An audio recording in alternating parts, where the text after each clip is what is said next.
Bonjour Anne Lasserre-Vergne. Bonjour Philippe. Ravi de vous recevoir pour parler de cet ouvrage qui est une biographie d'Antoine Victor Gorier, qui est un capitaine, c'est une biographie qui va parler de la solitude d'un capitaine au long cours. Un ouvrage qui est publié aux éditions H&D.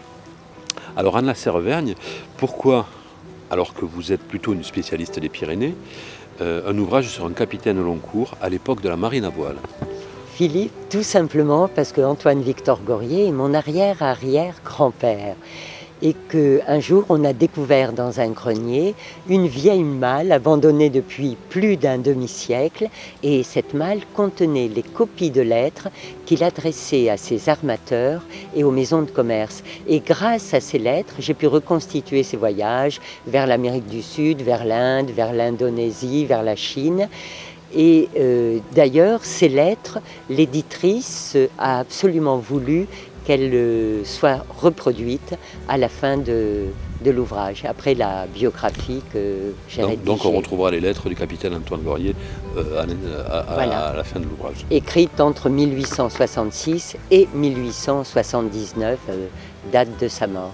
Donc ces lettres qui retracent ses aventures et ses parcours à travers le monde. Tout à fait. Antoine Victor Gorier est né sur l'île d'Oléron en 1831. Toute sa famille est originaire de l'île d'Oléron depuis au moins le XVIIe siècle. Et dans sa famille, on est marin de père en fils. Soit on s'adonne au petit cabotage, soit on est capitaine au long cours, comme lui.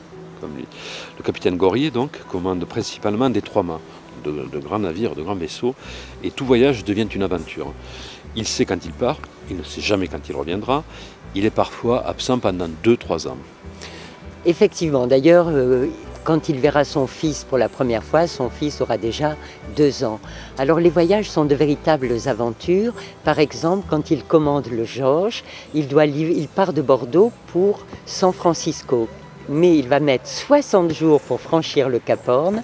Pour sauver l'équipage et le bateau, il est obligé de jeter des marchandises à la mer, du vin, du champagne, et finalement il est obligé de s'arrêter à Valparaiso tellement le navire est endommagé et les marchandises seront vendues à l'Ancan. Autre exemple, une autre fois, quand il commande un autre trois-mâts l'Asie mineure, il est obligé de quitter précipitamment Bangkok, contrairement à tous les règlements, car son équipage est décimé par le choléra. Et je donnerai un dernier exemple. Le seul bateau à voile et à vapeur qu'il conduit, c'est le Norodom qu'il doit livrer au roi Norodom Ier. Il a tellement de problèmes avec les machines, avec les moteurs, qu'il va mettre 10 mois pour aller de La Rochelle à Saïgon. D'accord.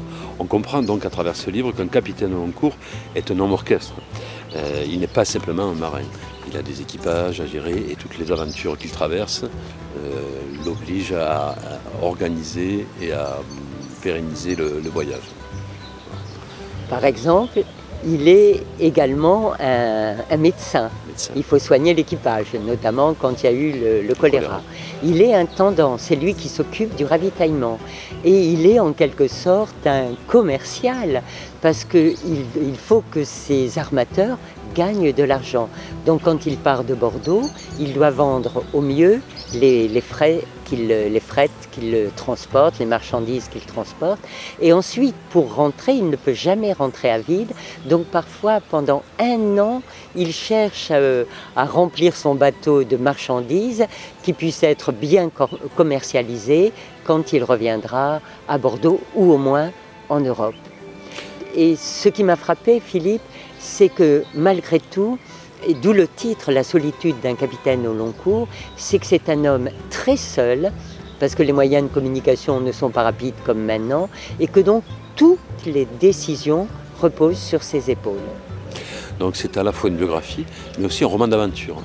Parce qu'on peut le suit voir. Ses pérégrinations avec toutes les aventures et toutes les péripéties au travers de ces grands voyages. On peut le voir effectivement comme ça, rien n'est inventé, j'ai tout reconstitué à partir de ces lettres. Très bien.